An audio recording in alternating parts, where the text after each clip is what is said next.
डोक्यावर त्याचे ते बावचे जे आहेत ते सुद्धा आहे.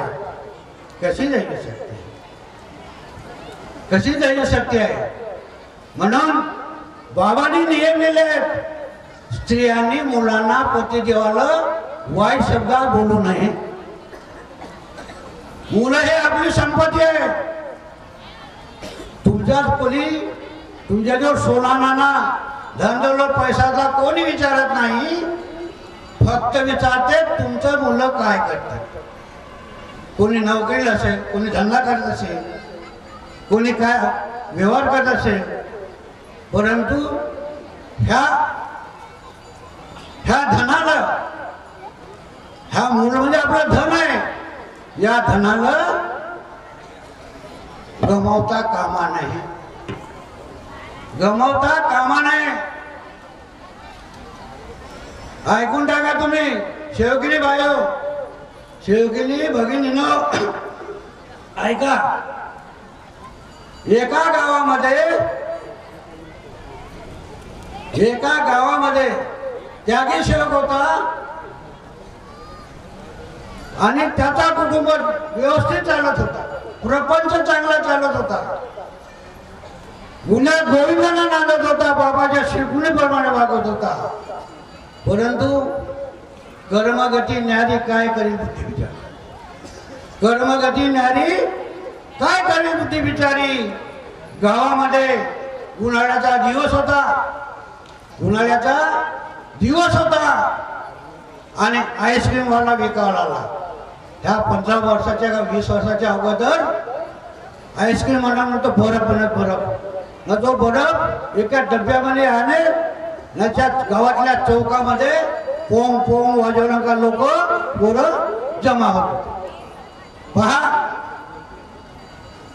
दुपार उन्हाळ्याचा दिवस होता, त्या गावामध्ये बर्फ विकायला आला न त्यांना पोंग पोंग वाजवलं आणि बाकीचे पोरं धावत धावत ज्याच्याजवळ पैसा होता त्यानं तो बर्फ आईस्क्रीम घेतला.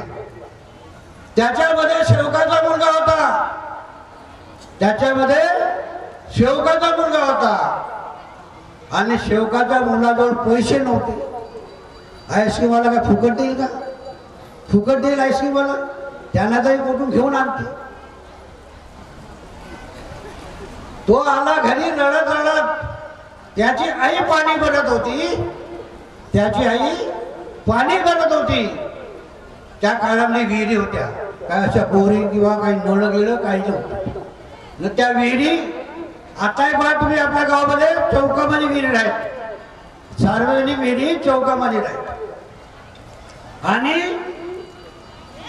बाई पाणी गुटात गुल भरलं विहिरीवरनं घरी आली आणि घरी आल्यानंतर पोरगा रडत होता. हिनं टाक्यामध्ये पाणी रचवलं, गुलातला पाणी, आणि गेल्यानंतर मुलगा रडत होता. मुलांना आईचा पदर धरला आणि तोही विहिरीवर गेला. त्या चौकामध्ये लोक बसले होते ना, लोक हसले. बाईला हसले ना. बाईला हसल्यामुळे राग आला. गुलाचा भरला गुण घरी आणलं, अजून टाक्यामधले होतलं. काय मुलाला काय म्हणते, झड घुपडा 50 पैसे खा आणि मर. कसे म्हणते, झड घुपडा 50 पैसे खा आणि मर. कारण खेड्यापाड्यामध्ये का शहरामध्ये बाया इतका विचित्रपणाने बोलतात की काही सांगू नका. कारण आहे त्याला. कारण ती बाई सकाळी उठते, झाडून करते, शेणपूजा करते आणि पतिदेवच्या कोणत्या कामावर असं त्याचा डब्बाही करते, मुलाचाही डब्बा करते. ते सकाळपासून कामाला दुपली राहते. परंतु आमचा भाऊ पूजा केलं का जाते चौकामध्ये खर्रा खावाला ना, तिकडे खर्रा खायला राहते ना. तिकडून आला का बाईला 2 गोष्टी सांगतात. का झाला का स्वयंपाक, मला जायच्या ड्युटीवर, मला जायच्या कामावर.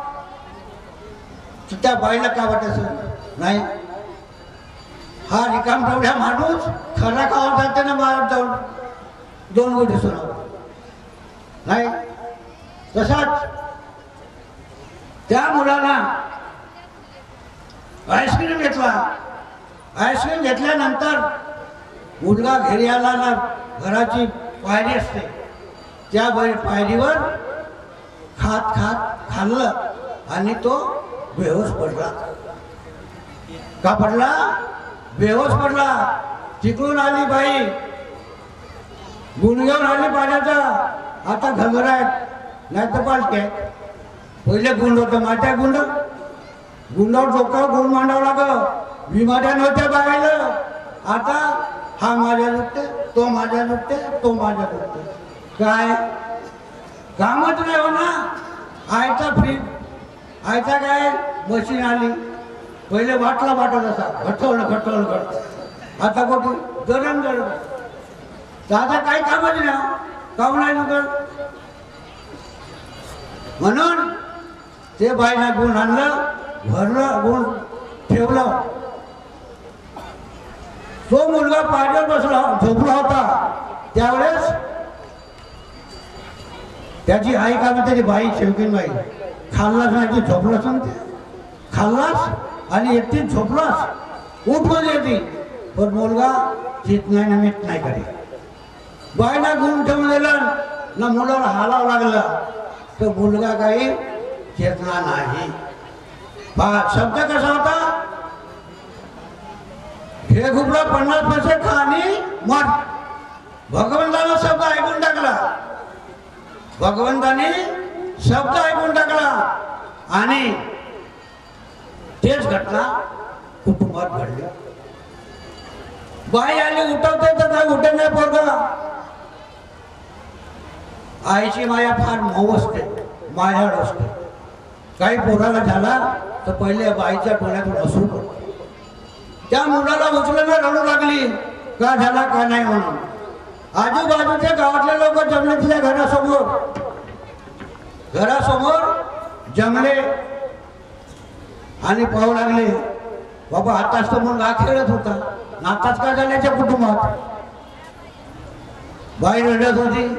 लोक घरासमोर जमले होते ना. आमचा भाऊ सेवक भाऊ 10 मिनिटाच्या अगोदर खरला खावाला हॉटेल नाही गेला होता पानकेला. एक अनेकवाला म्हणते, अरे म्हणजे तुझा मुलगा बोलून नाही राहिला, तुझी पत्नी रडून राहिली. ज्या घरासमोर 50 लोक जमले आहेत.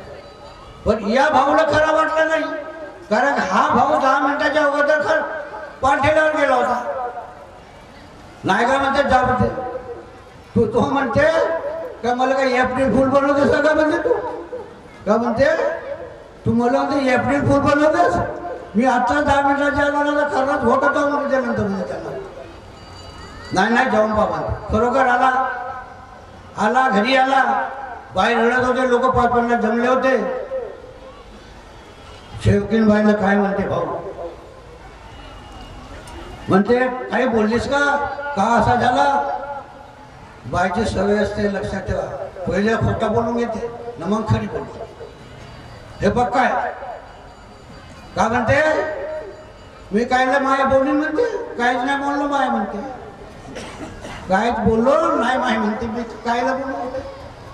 कोण म्हणजे मी पाणी भरत होतो. मी पाणी भरत होतो. तिकडून आला आईस्क्रीमवाला ना.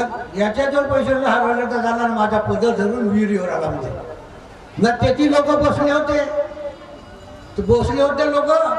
मला हसलं म्हणते, मला राग आला म्हणते. आलो घरी म्हणते याला 50 पैसे दिलो म्हणते. का म्हणलो म्हणते, घरघुबरा 50 पैसे खा आणि मर.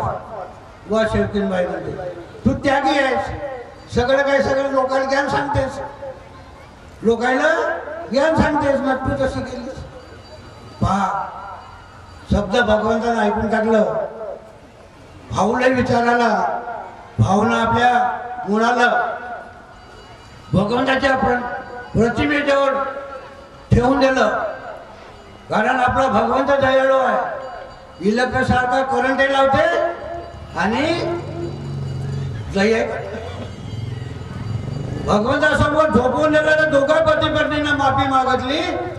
पहिल्या तीर्थामध्ये चेतना आली. दुसऱ्या वेळेस थोडा हालचाल झाला ना, तिसऱ्या वेळेस उठून बसला. म्हणून बाबा म्हणे जर चुकी झाली असेल तर एका तासाला माफी मागा भगवंताला. भगवंत आपला दयाळू आहे. भगवंत आपला दयाळू आहे. सांगण्याचा अर्थ असा का स्त्रियांनी मुला आणि पतिदेवाला वाईट शब्दात बोलू नये हा आपला नियम आहे.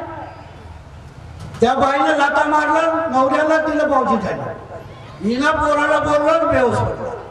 परंतु भगवंत दयाळू आहे. त्याला चेतना दिलं आणि खेळावं लागलं. अशी ही दैवशक्ती आहे. परंतु आपल्याला त्याचा विचार करणे फार महत्वाचे आहे.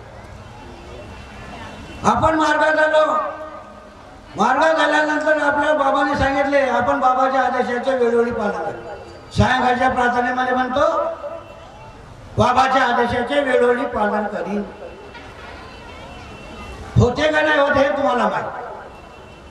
कारण प्रत्येक गावामध्ये चर्चा बैठक होते. प्रत्येक गावामध्ये चर्चा बैठक होते आणि चर्चा बैठकीला जाण्यासाठी आपण नफरत करतो. मगाने एक सेवकाला काळेगावला बाईला म्हणलं जातेस का तू चर्चा बैठक. तिला खालता मान टाकली तो वरता करला. कायला खालता मान टाकली बाई म्हणतो. चांगला म्हणतो खरी काय खोटी आहे. किती घर कुटुंबात आहा म्हणतो तुम्ही. दोघंच नवरा बायको म्हणते ना 2.5-3 वर्षाचा पोरगा आहे. तू कुठे जातेस म्हणलो कामाला. नाही म्हणे मी कुठे नाही जा घरीच राहतो. म्हणजे तू आता खातेस आराम दे नाही का. पण तू शनिवारा दिवशी म्हणलं तुला शनिवारा दिवशी लवकर स्वयंपाक बनव ना आपल्या पतिदेवाला घेऊन जा. त्याचा हात धरून खिसाचा कच्चाच्या बॉटलला जाऊ भोजे म्हणे पुढेवर करेल. तसाच एक कुटुंब होता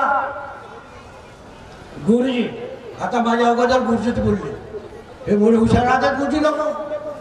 काही सांगा ना काही कविता करतील तर काही काही करतील काही ना काही कवी म्हणजे हे कवीच राहतात गुरुजी लोक. कारण हुशार राहते. या शेमळ्या पोराला शिकवतात. मोठ्या माणसाला शिकवतात का. शेमळ्या पोराला शिकवते याची दखल जास्त चालते. तसेच एक गुरुजी होतं नागपुरे गुरुजी मौजा मुगर्रा तालुका गोंदिया. तिथंच तिमाही चर्चा बैठक होते. तिमाही चर्चा बैठक होते. त्या चर्चा बैठकीला मी अध्यक्ष होतो. ह्या 10 वर्षाच्या अगोदरची गोष्ट. त्याच्या मुलाला ब्रेन हॅमरेज झाला होता. गुरुजीच्या मुलाला ब्रेन हॅमरेज झाला. ब्रेन हॅमरेज झाला तर त्यानं डॉक्टरकडे नेलं नागपूरला. डॉक्टरने सांगितलं की ऑपरेशन करावं लागल. गुरुजीला वाटलं ऑपरेशन साधते का नाही साधं नाही तर माझा पोरगा असाच राहील. म्हणून डॉक्टरची दवा केलं. वही धुवाण्याकर गेला. पंढा पुजारीकर गेला. पंढ्या पुजारीकर गेला. जे जे काय करायचं होतं ते करून टाकलं. पण पोरगा काही दुरुस्त झाला नाही. पहा एक सेवक भेटला गुरुजीला. गुरुजी काय म्हणते तुमच्या मार्गामध्ये माझ्या पोराचं दुरुस्त होईल का मध्ये ब्रेन. तो सेवक म्हणते मी काय सांगू शकत नाही म्हणते. आमचे मार्गदर्शक डॉक्टर गुरुबेले आहेत म्हणते. डॉक्टर गुरुबेले आहेत त्याच्याकडे जा म्हणते. तुम्हाला ते मार्गदर्शन करतील. पहा गुरुजी गेले. फॅमिली घेऊन गेले. पोरं बारं घेऊन गेले सगळं. 2 पोरं 1 पोरगी 2 जण ते गेल्यानंतर आपले मार्गदर्शक डॉक्टर गुरुबेले सांगितलं मार्गदर्शक होते. आता बघा ते भगवंतांनी विलीन झाले. त्यांचा मुलगा आता मार्गदर्शक आहे. विलीन तर गेले. आपली सांगितली आपलं दुःख सांगितलं आणि सांगितल्यानंतर म्हणे माझ्या मुलाला असा ब्रेन हॅमरेज झालेला आहे. औषध उपचार केलो पर काही आराम झाला. काही डॉक्टर वैद्यवण्याकडे गेलो पर काही आराम झाला नाही. ठीक आहे म्हणजे भगवंताची काय घडवतं भगवंत आहे. मी कोणी नाही म्हणे, भगवंत आहे तो, त्याच्याजवळ सगळी दवा आहे, त्याच्याजवळ सगळी दवा आहे. काय घडवतं हे मी सांगू शकत नाही म्हणे, परंतु तुम्ही म्हणे 7 दिवसाचे कार्य करा. किती दिवसाचे? 7 दिवसाचे कार्य करा. भगवंताची ज्योत लावली गुरुजीनं, भगवंताची ज्योत लागली 7 दिवसापर्यंत काही नाही आला. ज्यावेळेस 7व्या दिवशी भगवानाला ज्योत लावली, सायंकाळची प्रार्थना केली ना, मुलगा खाटेवर झोपला होता, मुलगा खाटेवर झोपला होता. आणि झोपता झोपता त्याच्या कानातून बोटा एवढी अडी पडली. काय पडली? बोटा एवढी अडी पडली. कोणा ऑपरेशन केलं? कोणा ऑपरेशन केलं? त्या भगवंतानं ऑपरेशन केलं. एवढी मोठी ही दैवी शक्ती आहे. पहा, दुसऱ्या दिवशी गेला, मस्त तंदुरुस्त होऊन गेला, काही नाही. अजून कार्य घ्यायला गेला, कार्य घेत राहिला 1 वर्ष. आणि पोरा बारा घेऊन बोलू नका, तुम्ही काय बोलावलेलं नाही इथं. ही बैठक भगवंताची भक्तीची बैठक आहे, काय खेळ तमाशा नाही. खेळ तमाशा नाही आहे. तुम्हाला एक छोटासा उदाहरण सांगतो खेळ तमाशाचा. 4 सेवक, 4 मित्र गोंधळ पाहायला गेले. का पाहायला गेले? गोंधळ. आणि गोंधळ पाहायला गेले. गोंधळांना सगळ्यांना आपला गोंधळ चालू केला. नाही, 4 मित्र होते. एक मित्र अशा डेरीला टेकून झोपून गेला. तो झोपला कसा? तोंड फाडून. कसा गेला? तोंड फाडून. आणि तोंड फाडून गेला ना, झोपला असा हात करून. तिकडून आला कुत्रा, त्याच्या तोंडामध्ये गेला सू करून गेला. आता गोंधळ झाला बंद. आता 3 मित्र म्हणते कसा झाला गोंधळ? एकामेकाला म्हणते चांगला झाला. हा झोपला होता, याला म्हणते कसा झाला? मोठा खाण्यात होता म्हणते, काय करतेस म्हणते गोंधळाला.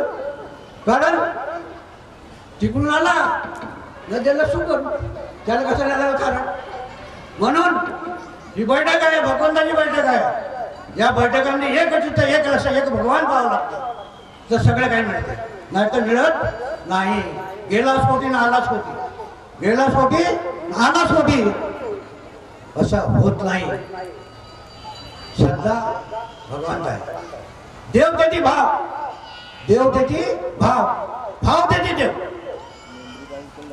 मग गुरुजी चर्चा पाटील त्यांना विसरला, वेळ झाली आहे माझी. चर्चा पाटीलला विसरला आणि घरीच राहिला. मास्तरी बायका म्हणे, गुरुजी चला ना चर्चा पाटीलला जाऊ. गुरुजी का म्हणत? म्हणजे काय जावत आहे? ते ती सकाळची विनंती, सायंकाळची प्रार्थना विचारतात म्हणे. आम्हाला सगळीच येते, काय जावत आहे म्हणे. म्हणून विसरून गेला गुरुजी. चर्चा पाटील त्याला बंद केलं. परंतु भगवंतांना त्याला करंट लावला. जसंच पहिली जुनी बिमारी होती तशीच बिमारी झाली. आणि अजून गुरुजींना डॉक्टरकडे 60-70 हजार रुपये खर्च करून निलंबर, बिमारी दुरुस्त झाली नाही. मग शेवटी कोण? मार्गदर्शक. गुरुजींना आपली फॅमिलीकडून मार्गदर्शक केला. मार्गदर्शन म्हणजे गुरुजी आतापर्यंत दिसल्याच नाही तुम्ही म्हणते कोठी ना चर्चा पाठीमध्ये नाही कोठी. मास्तरीबाई बसली होती, उठली ना म्हणते, अजी म्हणते यायला चर्चा पाठीला चाल म्हणतो, म्हणते ते हे येत नाही म्हणते. न म्हणतेच म्हणते का आम्हाला सगळंच येते. काय जावं आहे चर्चा पाठीमध्ये?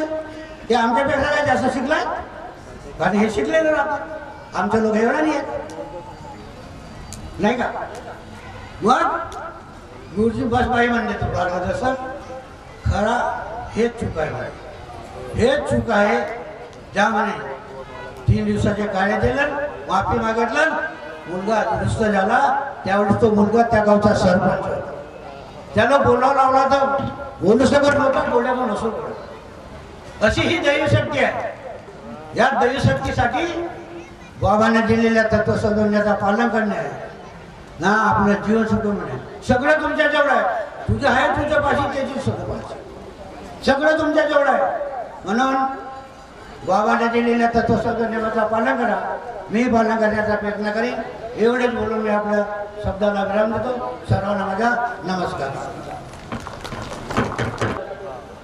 छोटे छोटे उदाहरण दाखले देऊन बैठकीकडे दुर्लक्ष केल्यामुळे काय परिस्थिती उद्भवते याचं सुंदरसं उदाहरण साहेबांनी छोट्या छोट्या अनुभवांच्या माध्यमातून वेळ लक्षात घेता या ठिकाणी सांगितलं.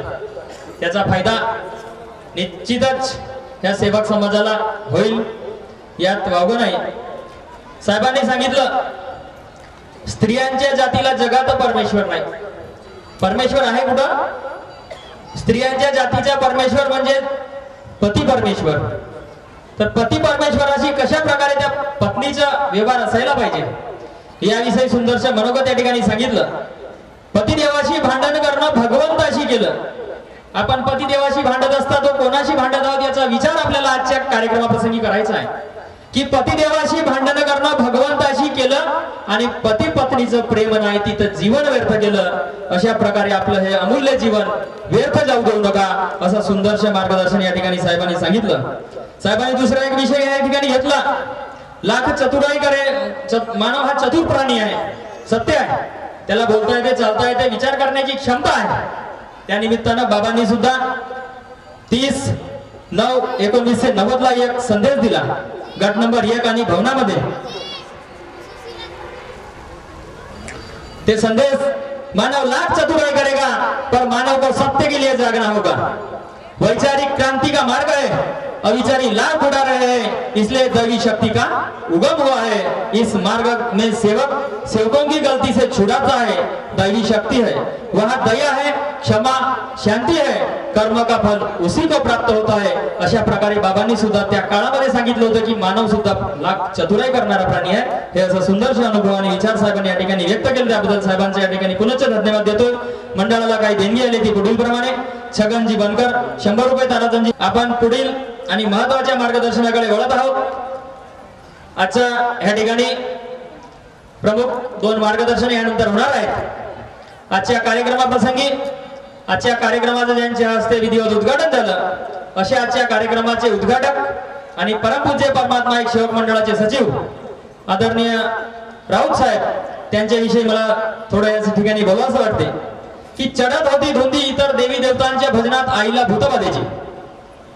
चढत होती धुंदी इतर देवी देवतांच्या भजनात आईला भूतबाधेची. 4 जीव नेले तरी एक घेऊन जाईन अशी इच्छा होती आईच्या अंगातील सैतानाची.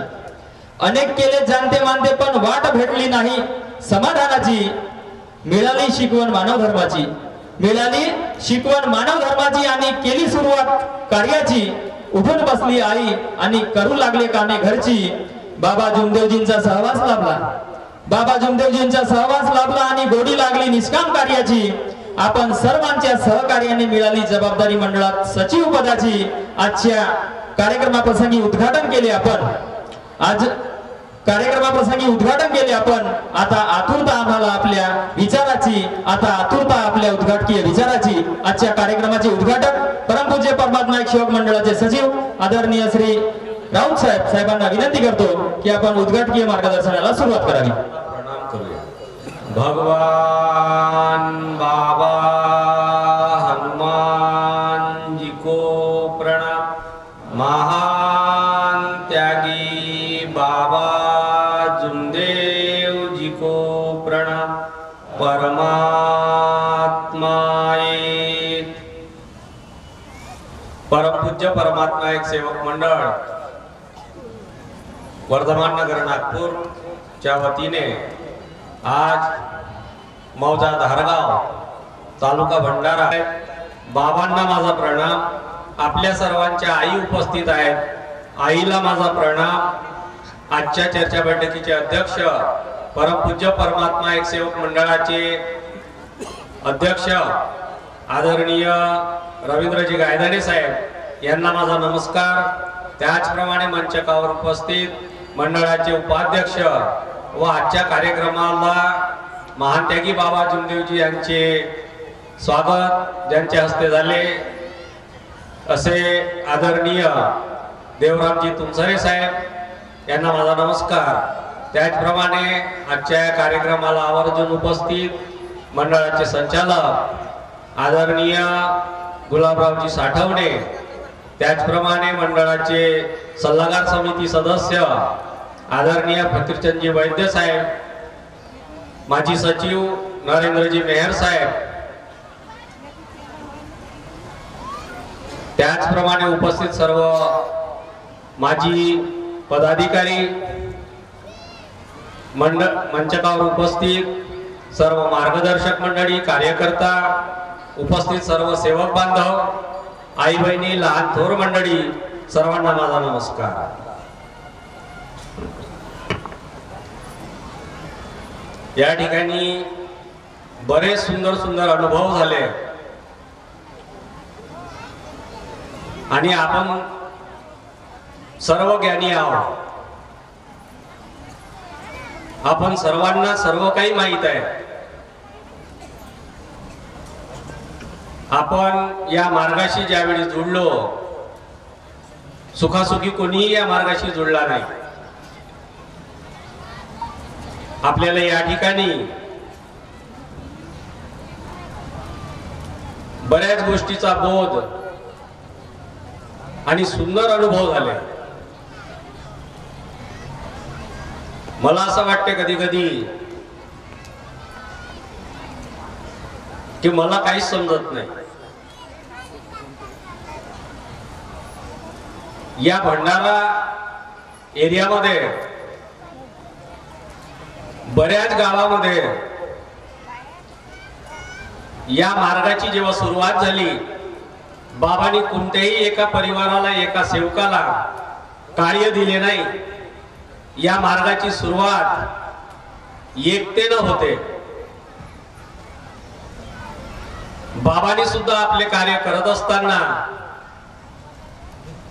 एकट्याने केलं, परंतु त्यांनी संपूर्ण परिवाराचा साथ घेतला आणि म्हणून बाबाचे कार्य सफल झाले. आणि तेच कार्य आपल्याला बाबांनी सांगितले. आणि एकता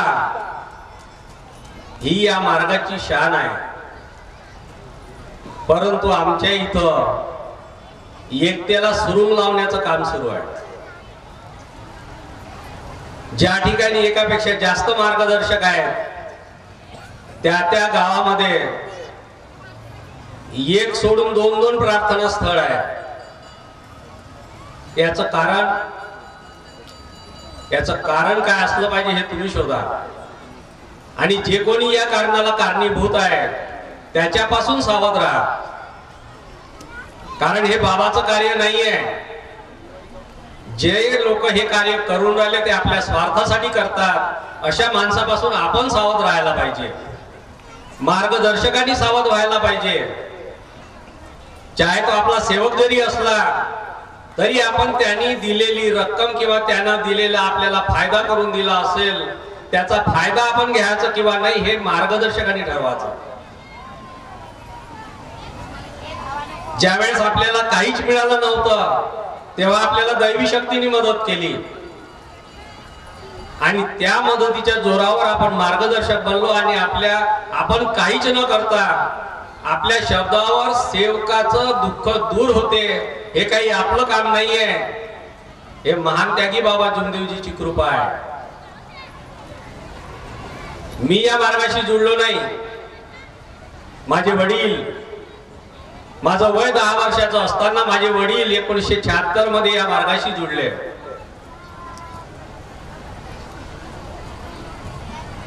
आता संचालक साहेबांनी सांगितलं,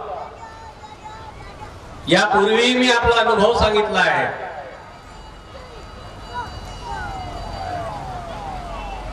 बाबांनी कशा प्रकारे तपश्चर्या केली, दैवी शक्तीला कसं ओळखलं, बाबाच जाणे. परंतु मला असं वाटते की दैवी शक्तीला ओळखणं इतकं सोपं नाही. कारण मी जाणत्याचा खेळ पाहिला आहे. जे आपल्याला समजत नाही, ज्याला समजते तो बरोबर करते. जाणत्याचा खेळ मी पाहिलाय. कशी आग लावते, त्याचा खेळ बाबांनी सगळं पाहून सुद्धा फक्त शांत चुपचाप बसत होते, सगळ्याची ऐकत होते. कारण बाबाला माहित होतं की जर मी काही बोलून टाकलं तर काही होऊन जाईल, म्हणून बाबा कधी बोलत नव्हते. एखाद्याने आरोप लावला तरी बाबा चूप राहून जायचे, कारण बाबाला माहित होतं की शब्द कार्य करून टाकाल आणि याचं काय होईल सांगू नाही शकत.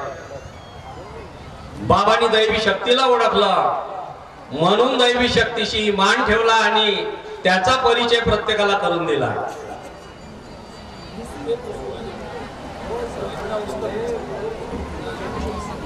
मंचकाकडे लक्ष द्या. या ठिकाणी एक मुलगी आलेली आहे, ती रडून राहिली.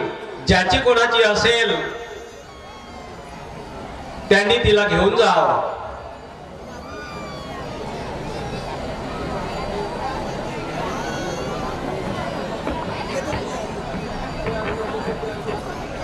तर येऊन जाते.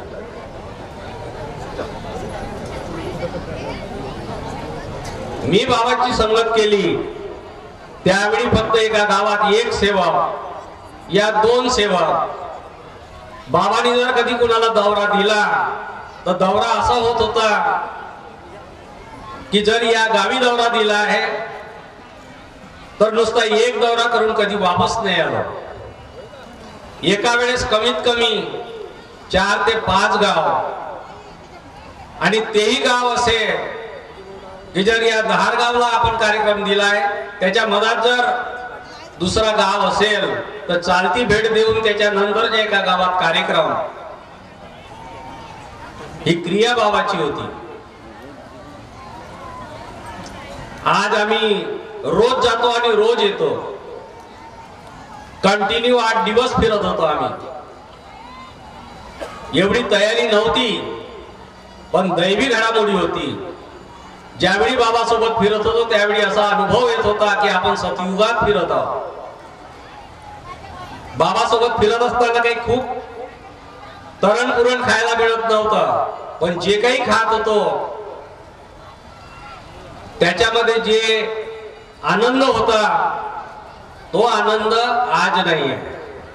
याचं कारण आमच्यामधले मतभेद, आमच्यामध्ये न दिसणारी एकता, या मार्गाची शिकवण आपण विसरत चाललो आहोत. जर आपण या मार्गाला समजलो नाही तर जीवन अधोगती गेल्याशिवाय राहणार नाही. संसारी जीवन आहे, जीवन संघर्षमय आहे आणि संघर्ष केल्याशिवाय जीवन सफल होणार नाही. माझे वडील जुळल्यानंतर मला कसा तबला वाजवण्याचा छंद लागला मला माहित नाही. आणि मी 6-7 वर्षाचा असताना मला तबला वाजवण्याचा छंद लागला. या तबला वाजवण्याचा छंदापायी बाबाची संगत लाभली. सुरुवातीला एक वेळा 77 मध्ये उमरेडला बाबा आले आणि बाबा समोर मी पहिल्यांदा तबला वाजवला. ज्यावेळेस मी भजनामध्ये पहिल्या धून वरती तबला वाजवला, बाबांनी मला 5 रुपयाचं बक्षीस दिलं आणि त्या 5 रुपयांनी माझं जीवन कसं साधवलं पताही लागलं नाही. आम्ही गरिबीतूनच आलो. एक मागठा, एक काम करणारा आणि 4 जीव खाणारे, पण तरीही बाबासोबत 5-5, 6-6 दिवस फिरलो. सुरत अहमदाच्या दौऱ्यावरती 12 दिवस कंटिन्यू बाबासोबत फिरलो आम्ही. परंतु कधीही बाबाला नकार दिला नाही किंवा शब्द मोडला नाही बाबाचा. आणि त्यावेळेस शब्द मोडला नाही म्हणून दैवी शक्तीने महानत्यागी बाबा जुंदेवीच्या कृपेमुळे आज मला इथं मान मिळाला. नाही तर कुठं राहिलो असतो मलाही माहित नाही. जेव्हा बाबासोबत आम्ही बसत होतो कधी असं उठून गेलो नाही. बाबाचं मार्गदर्शन पूर्ण होतपर्यंत, बाबा काय बोलून राहिले हे पूर्ण होईपर्यंत त्या जागेवरून हललो नाही, कधीच हललो नाही. आम्ही माझं जीवन साधलं बाबाच्या कृपेमुळे माझं जीवन साधलं. बाबासोबत फिरलो आणि एक दिवस कॉलेजला शिकत असताना मी भवनामध्ये राहत होतो. जेव्हा भवनामध्ये राहत होतो, बाबा एक दिवस सायंकाळच्या वेळेस भवनामध्ये आले आणि येरझाऱ्या मारत होते. माझ्या बाजूला रामदासजी पत्रे, त्यावेळेस तेही माझ्या बाजूच्या रूम मध्ये राहत होते. यांनी मला सांगितलं, किरण भाऊ म्हणे बाबा आले, आपण बाबाला भेटायला जाऊ. मी म्हटलं तुम्ही जा, मी येतो. बाकीचे विद्यार्थी खाली आले आणि मी बाबाला भेटायला आलो नाही. या मार्गामध्ये जागृत शक्ती आहे, पण आपण विश्वास ठेवत नाही, कारण आपण बुद्धीचे हुशार लोक आहोत आणि आपल्या हुशारीला असं वाटते की मी हे काम केलं, याच्याने मला 25 पैसे भेटले, जर मी आणखी जास्त हुशारी दाखवली तर 50 पैसे भेटल. तर याच्यामध्येच आपली हुशारी आपण दाखवण्यात व्यर्थ घालवतो. त्याच्या मर्जीनं भेटलं तर ते टिकेल, आणि जर त्याच्या मर्जीशिवाय भेटला तर तो जीवनभर टिकणार नाही. बाबांनी दिलं म्हणून टिकलं. जर मला बाबांनी दिलं नसतं तर माझ्याजवळ टिकलं नसतं, एवढा मला विश्वास आहे. बाबा त्या ठिकाणी खाली येरझाऱ्या मारत होते आणि पत्रे भाऊनी मला सांगितलं आणि मी म्हटलं तुम्ही जा, मी येतो. मी गेलो नाही, बसून राहिलो आणि पुस्तकाकडे लक्ष होतं. पुस्तकाकडे पाहत असताना मला असं वाटलं, एक अशी चमक माझ्या दिमागामध्ये, एक अशी चमक आली. एक जसं पावसाळ्यात बिजली चकाकते त्याप्रमाणे माझ्या दिमागामध्ये एक लहरशी आली आणि मला असं वाटलं की मी बाबाची इतके दिवस संगत केली आणि बाबा इथं आले तर बाबाला प्रणाम करायला गेलो नाही, इथं माझं चुकलं असं मला वाटलं. आणि मी उठलो आणि बाबाला भेटायला खाली गेलो. तेव्हा बाबा फिरून आले आणि मी बाबाला नमस्कार घेतला. ते असे फिरून आले आणि मी खाली उतरलो समोरच्या जिन्यानी आणि बाहेर आलो तर बाबा टर्निंग वरती भेटले. बाबाला नमस्कार घेतला. बाबाने मला नुशा तू आला? हो बाबा म्हटलं. माझ्या पाठीवर हात ठेवला आणि चल म्हणे. बाबा ओट्यावर बसले आणि मी पायरीवर बसलो. हा प्रॅक्टिकल अनुभव आहे, माझं जीवन साधलं. कोणी म्हणत असेल की काही घडत नाही, काही होत नाही, पण मी आपल्या उघड्या नजरेने पाहून आलो दैवी शक्ती आपलं कार्य बरोबर करते. जर कोणाला वाटत असेल तर त्यांनी आपला अविश्वास आपल्या जवळ ठेवावा. माझा विश्वास आहे की माझा बाबा कार्य करते. बाबा माझ्यासोबत बसले आणि बाबांनी मला विचारलं, तुझे वडील तुला भेटले का म्हणे. मी म्हटलं नाही बाबा, तुझे वडील आले होते म्हणे आज सकाळी, तुझी भेट नाही झाली का. नाही बाबा म्हटलं, तुझे वडील म्हणत होते तुला बँकेत नोकरीवर लावून दे. त्यावेळेस मी कॉलेजमध्ये शिकत असताना खाली होतो आणि घरची परिस्थिती खराब होती, खूप चांगली नव्हती. आपला वाली कोणीच नाही, कारण कुठेही काही नोकरी पाहिजे म्हणजे काहीतरी एक तर खूप हुशार पाहिजे माणूस, कॉम्पिटेटिव्ह एक्झाम मध्ये उतरायला पाहिजे, नाही तर कोणीतरी सोबत पाहिजे. आणि आपला सोबती कोण? बाबा. ज्याचा कोणी नाही त्याचा बाबा नक्की कार्य पूर्ण करेल, पण त्याला ध्येयाने कार्य करावं लागेल. त्यावेळी मी काही खूप मोठं कार्य केलं नाही, मी काही खूप बुद्धिवान नव्हतो, पण त्यावेळी माझ्यावर बाबाची कृपा झाली. बाबा म्हणे मला, तू कोणासाठी फिरला? बाबाचे शब्द कसे निघाले, तू कोणासाठी फिरला म्हणे. मी म्हटलं बाबा मी परमेश्वरी कार्यासाठी फिरलो.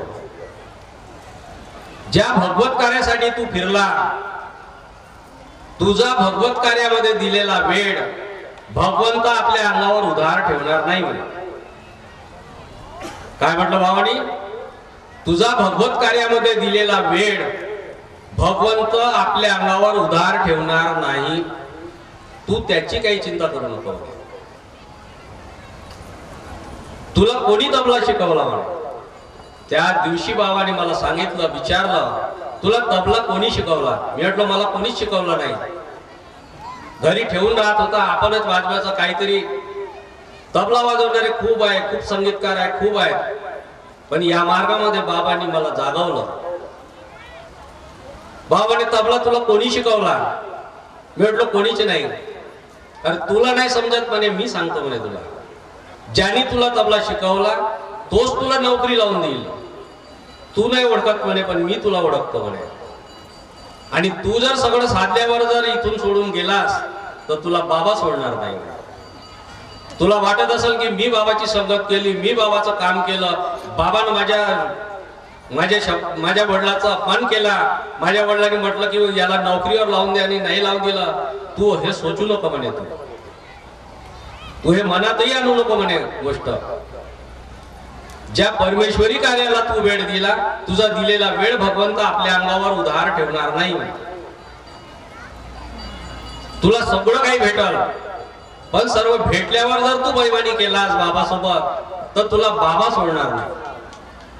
ही शक्ती कार्य करून राहिली आणि बाबाचे शब्द खाली गेले नाही.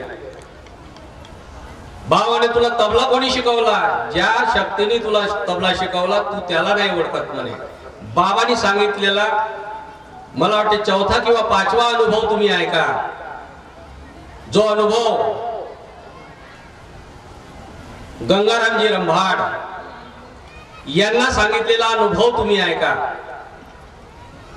बाबांनी सांगितलं, ज्याला शैतान म्हणत होता गंगारामजी रंभाड, आणि त्या शैली रात्रीचे 2-2 वाजता ज्या ठिकाणी देवीचं ठाणं होतं त्या ठिकाणी तो जाऊन बसत होता, तरी त्याच्या अंगातला शैतान निघत नव्हता.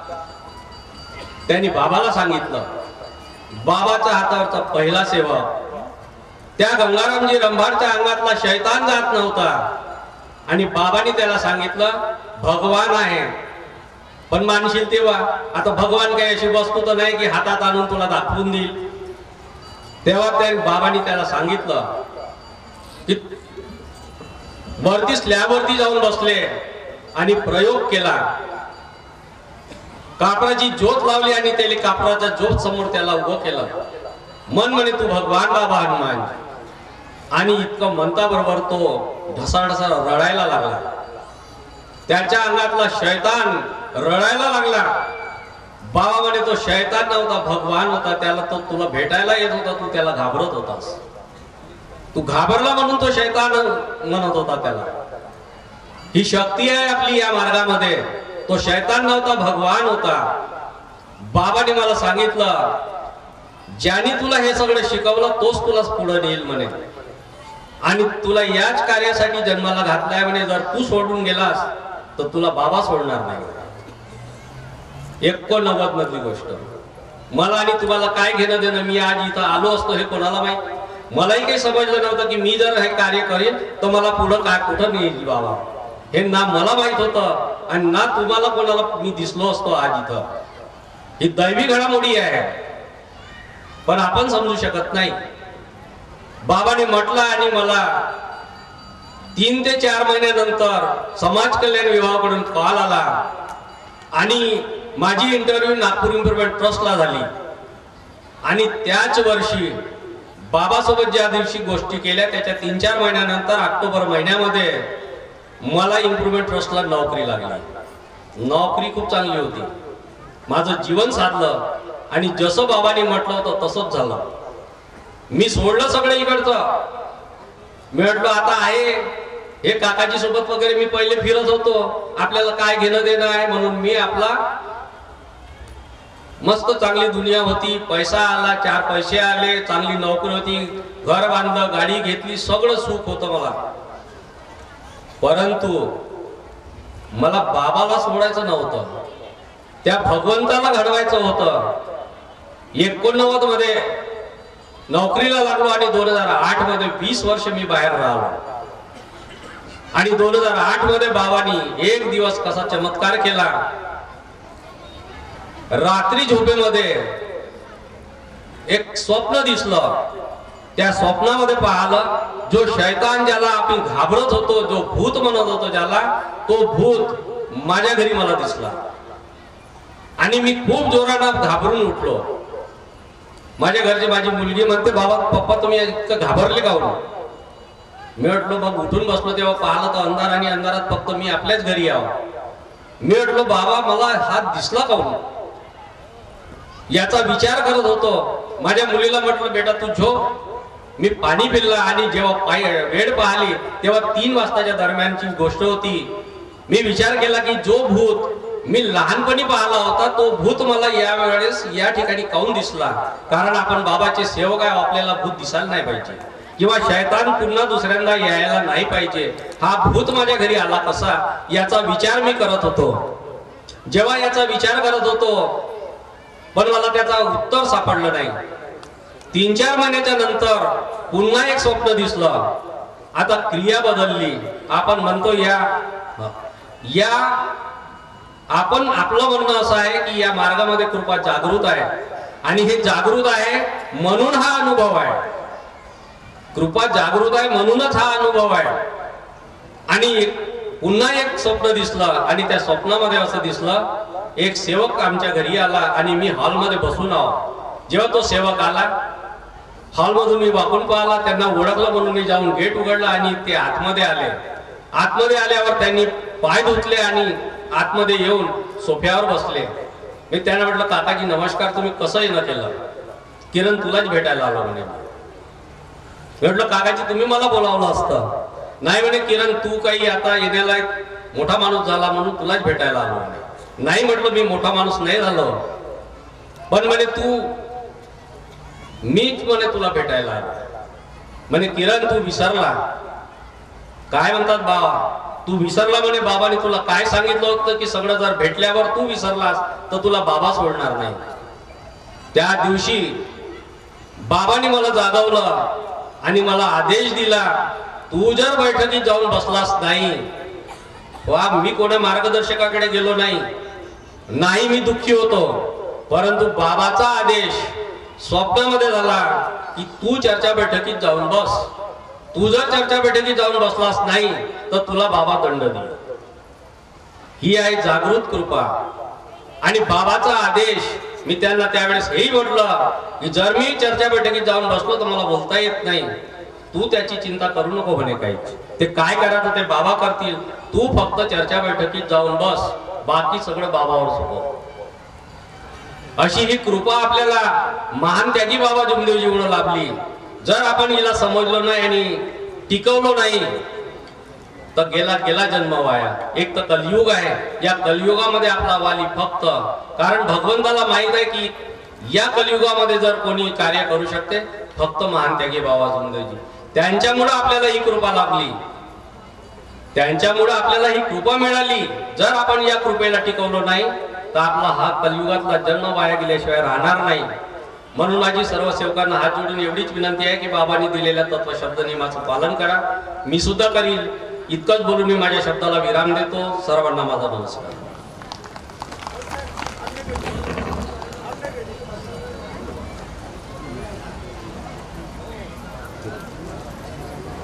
सर्व सेवकांना एक निवेदन आहे.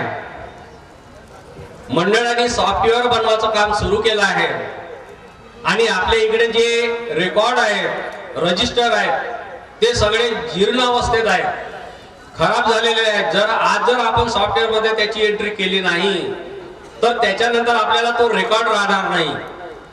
त्याचप्रमाणे नवीन येणारे जे सेवक साहेबांनी आपल्या उद्घाटकीय विचारातून खूप सुंदरसा अनुभव मार्गदर्शन या ठिकाणी सांगितलं आहे. साहेबांनी सांगितलं की नमेल त्याचा जमेल आणि विसरला तो घसरला. अशा प्रकारे आपण जर त्या दैवी शक्तीला जर विसरलो तर दैवी शक्ती सुद्धा आपल्याला साथ देईल याची शाश्वती नाही. याच्यासाठी महान त्यागी बाबा जुमदेवजींनी 27 सप्टेंबर 1990 ला गट नंबर 4 नवी मंगळवारी इथे मार्गदर्शनात संदेश एक सांगितला है कि संसार को बदलने वाला एक ही शब्द है वैचारिक क्रांति, जिसकी आज नितांत गरज है. धरती एक, भगवान एक, विचार अनेक, तरने के लिए लीनता चाहिए और डूबने के लिए अभिमान होना. इस मार्ग का सच्चा उद्देश्य आपली सोडवणूक करावी आपणच. दैवी शक्ति को पहचानना प्रत्येक का कर्तव्य है. अज्ञानी मानव ने बाबा मेरे पास है कहने से वैचारिक क्रांति नहीं होगी. अशा प्रकारे बाबांनी सुद्धा आपल्याला संदेश दिला. त्यालाच अनुसरून साहेबांनी सुद्धा सुंदरसं मार्गदर्शन उद्घाटकीय विचार या ठिकाणी दिलं. त्याबद्दल साहेबांचं पुनश्च या ठिकाणी आभार व्यक्त करतोय, धन्यवाद देतोय. त्यानंतर कार्यक्रमाला आहे ज्या ठिकाणी आपण हा कार्यक्रम सुरू आहे, परमपूज्य परमात्मा एक सेवक संमेलन मौजा धारगाव तालुका जिल्हा भंडारा ह्या कार्यक्रमाच्या निमित्तानं मंडळाला जी देणगी आलेली आहे 11,111 रुपये, ही जी देणगी मंडळाला आली त्या देणगीची रीतसर पावती आदरणीय अध्यक्ष साहेब यांच्या वतीने आजच्या कार्यक्रमाप्रसंगी कार्यक्रमाला उपस्थित परिसरातील मार्गदर्शक श्रीमाननीय देवानंदजी मस्के साहेब, सोबतच नामदेवरावजी निंबार्डे साहेब आणि कार्यक्रम समिती यांनी अध्यक्ष साहेबांकडून ही रीतसर पावती स्वीकारावी अशी मी आपणास विनंती करतोय.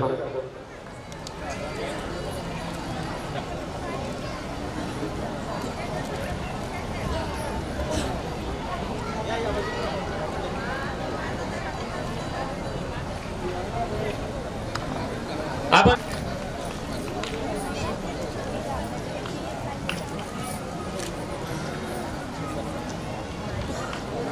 त्याचप्रमाणे परमपूज्य परमात्मा एक सेवक संमेलन दिनांक 16/12/2025 मौजा पोहरा तालुका लाखणी जिल्हा भंडारा इथं सेवक संमेलनाचा कार्यक्रम आयोजित करण्यात आला होता. त्याची उर्वरित राशी 40,470 रुपये ही सुद्धा पावती आलेली आहे. त्या कार्यक्रमाचे आयोजक आदरणीय गबने साहेब आणि त्यांचे संपूर्ण कार्यक्रम समिती यांना विनंती आहे की आजच्या कार्यक्रमाप्रसंगी कार्यक्रमाचे उद्घाटक आणि परमपूज्य परमात्मा एक सेवक मंडळाचे सचिव आदरणीय राऊत साहेब यांच्याकडून ही पावती रीतसर स्वीकारावी अशी मी आपणास विनंती करतोय.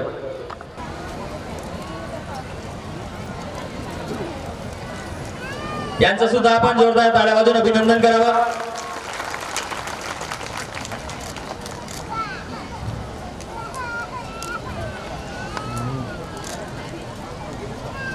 जाऊन कुटुंब खालावले आर्थिक परिस्थितीनं मार्गावर येऊन मिळाले समाधान निष्काम कार्य करून केले मानव धर्माच्या शिकवणीचे पालन. मनात नव्हतं कधी अध्यक्ष होणं, पण महानत्यागी बाबा जुमदेवजीच्या कृपेनं आणि सर्व सेवकांच्या सहकार्यानं परमपूज्य परमात्मा एक सेवक मंडळाच्या अध्यक्ष पदावर झाले आहेत विराजमान. आजच्या कार्यक्रमात आम्हाला लाभले अध्यक्ष म्हणून आणि आजच्या कार्यक्रमाप्रसंगी आम्हास करावे अध्यक्षीय मार्गदर्शन. आजच्या कार्यक्रमाचे अध्यक्ष परमपूज्य परमात्मा एक सेवक मंडळाचे अध्यक्ष आदरणीय गायधने साहेबांना विनंती करतो की आजच्या कार्यक्रमाप्रसंगी अध्यक्षीय मार्गदर्शनाला सुरुवात करावी. भगवंताला आणि बाबाला एकतेने प्रणाम. भगवान बाबा हनुमान जी को प्रणाम.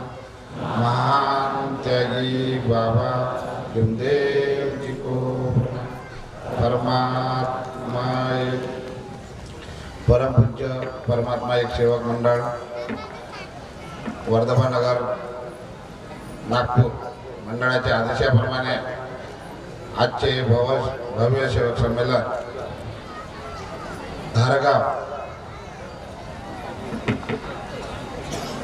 तहसील जिल्हा भंडारा या निवासस्थानी मंडळाच्या आदेशाप्रमाणे सकाळला हवन कार्य झाले. एक परमेश्वरी कार्याची भगवत रॅली निघाली आणि त्यानंतर लगेच चर्चा बैठक सुरू आहे. या चर्चा बैठकमध्ये सृष्टी विधाता जगाचे विधाता भगवान बाबा हनुमानजी उपस्थित आहे. भगवंताला माझ्या प्रणाम. तसेच आपले सर्वांचे सद्गुरू मानव धर्माचे संस्थापक महान त्यागी बाबा जुमदेवजी उपस्थित आहे. बाबाला माझ्या प्रणाम. तसेच आई वाराणसी उपस्थित आहे, आईला माझ्या प्रणाम. तसेच आजच्या कार्यक्रमाचे उद्घाटक परमपूज्य परमात्मा एक सेवक मंडळाचे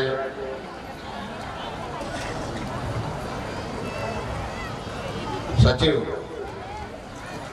किरणजी राऊत साहेब यांना माझा नमस्कार. तसेच परमपूज्य परमात्मा एक सेवक मंडळाचे उपाध्यक्ष देवरामजी तुमसरे साहेब यांना माझा नमस्कार. तसेच परमपूज्य परमात्मा एक सेवक मंडळाचे संचालक गुलाबरावजी साठवणे यांना माझा नमस्कार. तसेच परमपूज्य परमात्मा एक सेवक मंडळाचे माजी पदाधिकारी, माजी अध्यक्ष राजूजी मदरकर, माजी सचिव नरेंद्रजी मेयर, माजी कोषाध्यक्ष फकीरजी वैद्य भेंडारकरजी यांना माझा नमस्कार. तसेच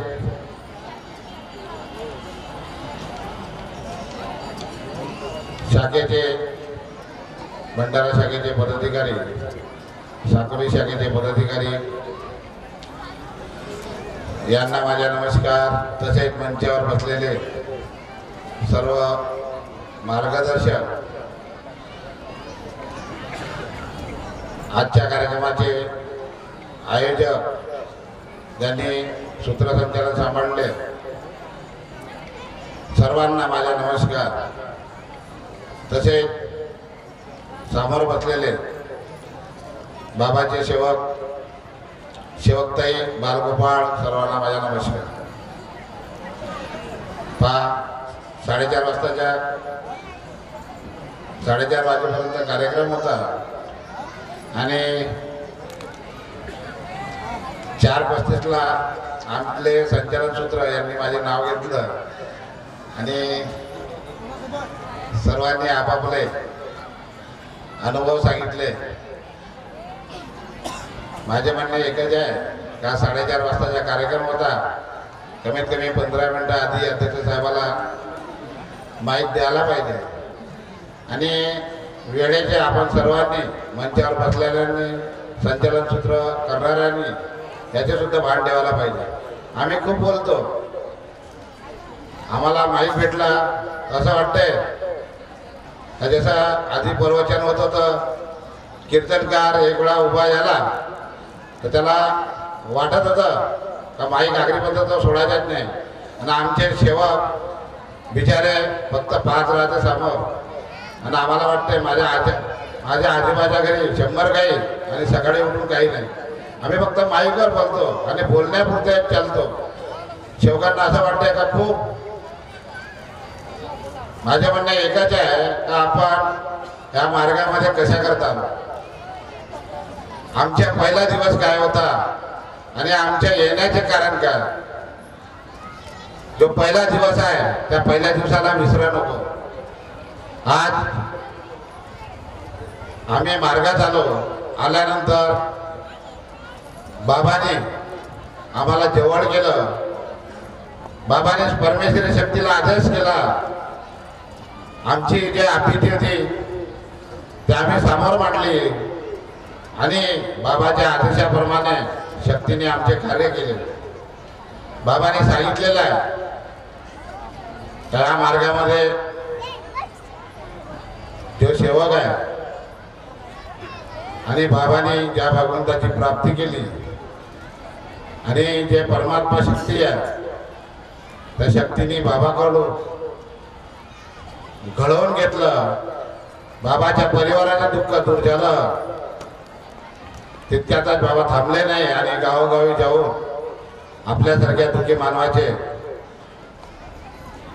मानवाला घडवण्याचे कार्य केले आणि बाबाच्या शब्दाप्रमाणे या मार्गात येण्याचे कारण तेच कार्य आपण मार्गदर्शक सुद्धा बाबाच्या